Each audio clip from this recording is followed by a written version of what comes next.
Bonsoir, comment allez-vous? Comme un dimanche, Will, jour de best-of. Bonsoir à tous, bienvenue sur Monaco Info, ravi de vous retrouver pour le best-of de vos JT. À quelques jours de la fête nationale que vous pourrez suivre en direct sur notre antenne jeudi, nous avons reçu cette semaine le chambellan de son Altesse Sérénissime le Prince Albert de Jean-Luc Carsenac pour lever le voile sur le programme de ce 19 novembre. Et ses aménagements. Nous avons également évoqué la situation sanitaire en principauté, une situation qualifiée de stable au centre hospitalier Princesse Grasse. Et qu'en est-il des établissements scolaires? Pour le savoir, Isabelle Bonal nous a apporté des précisions. Cette semaine, il a également été question de basket avec le capitaine de la Roca Team, Dibos, ou de la continuité des missions de Fight Monaco. Sans plus attendre, voici le best-of des JT. Le déroulement de la fête nationale va suivre une ossature simplifiée par rapport aux années précédentes, puisque globalement sur les trois jours précédents, le 19 novembre, nous aurons des remises de décoration. Et tous les événements qui avaient lieu habituellement à ce moment-là ont été annulés ou reportés. Et puis le 19 novembre, donc, nous commencerons par un Tédéum à 10h. Suivi d'une prise d'armes en intérieur dans la cour d'honneur. Et nous passerons directement en soirée au concert. Mais ce concert sera même avancé pour tenir compte des différents facteurs monégasques et puis français pour les quelques Français qui seront invités et qui seront dans la proche région. Il n'y a pas de prise d'armes au niveau de la place du Palais. Donc il n'y a pas de population et donc il n'y aura pas d'apparition au balcon, mais le souverain a souhaité, avec sa famille, faire une petite adresse au peuple monégasque et aux résidents. Elle se fera comment? Elle se fera par le biais d'un message vidéo qui devrait être diffusé juste après la prise d'armes au niveau de la cour d'honneur du palais. Ce qu'on redoutait, c'était une hausse des hospitalisations pour cause de Covid avec des symptômes pneumoniques. Aujourd'hui, on ne la constate pas. On est resté stable. On a actuellement hospitalisé 4 patients en réanimation pour Covid, 9 autres en hospitalisation conventionnelle. Et puis, on a 4 patients dans l'établissement qui sont Covid positifs, mais qui ne sont pas hospitalisés pour ça. Donc, vous voyez que par rapport à la semaine dernière, les chiffres sont stables. J'espère qu'ils le seront la semaine prochaine également. On ne voit pas les prédictions de l'Institut Pasteur se réaliser pour l'instant. Dès le début de la crise, le centre cardio-thoracique a mis les dispositifs en place pour permettre d'accueillir 4 patients de cardiologie qui seraient Covid négatifs, mais qui nous permettraient à nous de prendre en charge des patients positifs. Et s'agissant de l'IM2S, ils prennent en charge les urgences traumatologiques depuis 15 jours et on essaye de travailler avec eux pour pouvoir opérer là-bas nos patients avec nos orthopédistes en régime public. Les visites sont désormais interdites à quelques exceptions près. Donc sur tout ce qui est filière gérontologique, on autorise 3 visites par semaine, mais à partir d'aujourd'hui, on les limite à 1 heure par jour, enfin 1 heure par visite. Et c'est une seule personne par visite naturellement. On accepte également les visites pour les patients qui sont en fin de vie. Et bien évidemment, on accepte les papas ou les conjointes à la maternité, sous réserve qu'ils ne présentent pas eux-mêmes de symptômes Covid. Depuis 15 jours, nous avons fait le choix d'arrêter les activités d'accueil, que ce soit ici, à Monaco même, comme à la maison de vie. Donc nous n'avons plus d'accueil.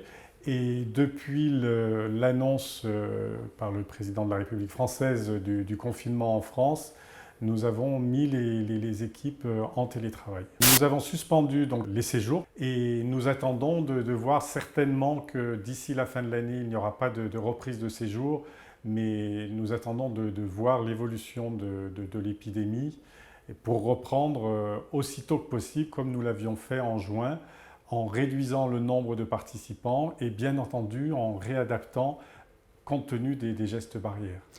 Alors c'est un choix qui a été fait par notre bureau, donc la princesse, le vice-président, Dr Bruno Taillant, préfère éviter tout risque, protéger en fait les personnes de ces rencontres et des déplacements que cela occasionne, puisqu'il faut venir, que ce soit à Monaco, nous avons une majorité de Français qui vient à Monaco, que ce soit à la maison de vie, il y a des déplacements qui se font souvent en transport en commun. Donc il faut déjà éviter cela. Et comme la base de notre métier, c'est justement la mise en relation, le contact, vous comprendrez que c'est difficile là de ne pas avoir ces gestes, ne serait-ce que se saluer, se faire la bise ou se serrer la main. C'est des choses qui ne sont pas aisées. Pour le moment, on n'a absolument pas changé notre façon de travailler depuis le début de l'année. Pourquoi ? En France, les classes sont beaucoup plus chargées. Vous avez des classes de 30, 35, voire 40 élèves. À Monaco, vous savez que la moyenne est à peu près oscille entre 20 et 22 élèves. On va dire, allez, 20, 24 élèves. Dans les petites classes, parfois moins. Donc, ça ne se justifie pas qu'on fasse des cours en demi-classe. Mais pour le moment, moi, ce qui est important, c'est que les élèves soient en présentiel. C'est le vœu non seulement des chefs d'établissement, des professeurs et des élèves. Parce que pour eux, c'est la meilleure garantie, je peux vous assurer, de ne pas contracter le virus et surtout de ne pas faire de décrochage scolaire.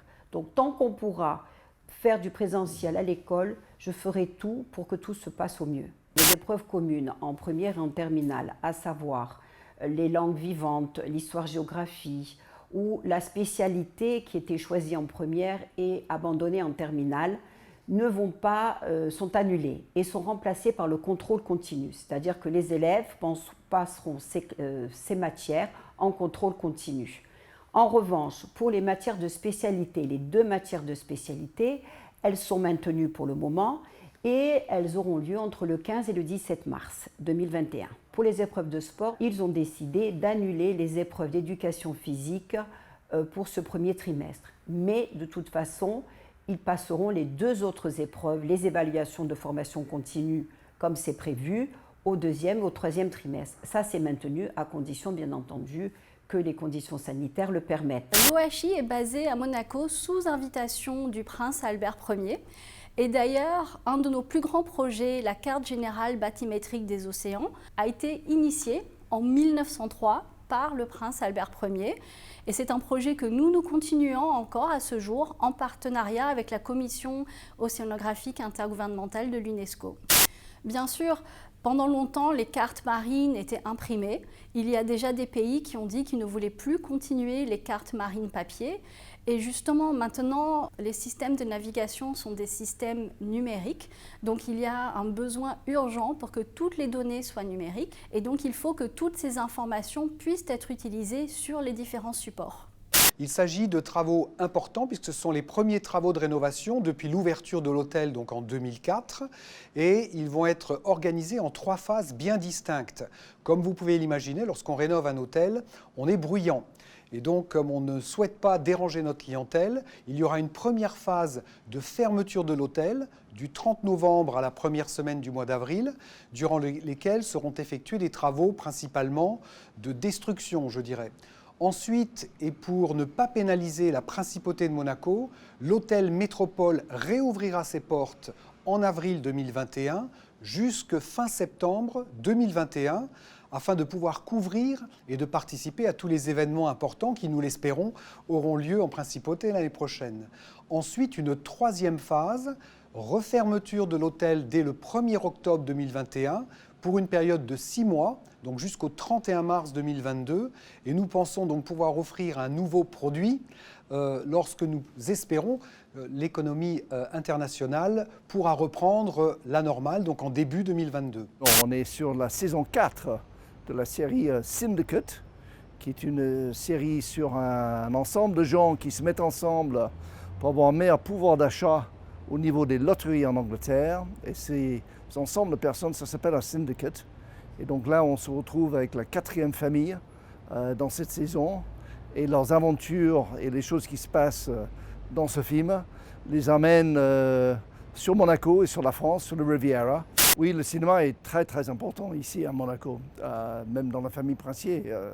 C'est le DNA de ce qu'on a et ce qu'on vit aujourd'hui ici. Et je pense que effectivement les projets qu'on essaie d'amener à Monaco, surtout nous chez Jake Productions, c'est en tout cas des projets qui mettent en valeur cet endroit. Cette série, d'ailleurs, ça va être la première série, je pense, qui touche vraiment voir tous les nouveaux aménagements qui ont été faits dans les zones de SPM et sur le port. Et donc, c'est une façon de voir les choses de façon différente pour le public ailleurs. qu'ils n'ont peut-être pas l'avantage de voir normalement. Yeah, for sure. It's good news. You know, the fans can see us on TV, but you know, it's two different type of games with you know, fans being in the gym and then fans not being in the gym. But yeah, like I said, we just got to adjust to it and play. Merci beaucoup, Di, for being with us. Merci. Merci à tous nos invités de la semaine d'avoir été avec nous. Avant de nous quitter, jetons un coup d'œil sur ces vidéos qui ont attiré notre attention sur Internet. Elles ont été sélectionnées par Alexandra Salustri.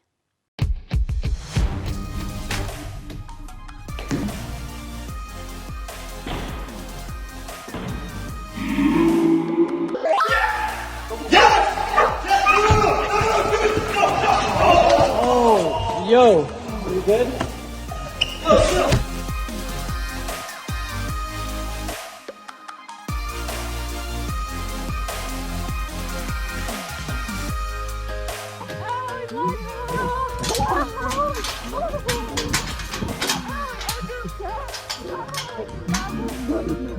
Who chewed the headset? Who chewed the headset?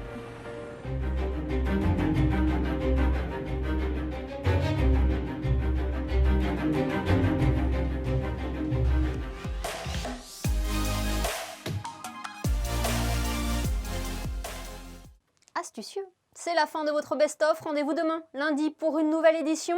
Et n'oubliez pas, jeudi 19 novembre, la fête nationale à suivre en direct sur Monaco Info.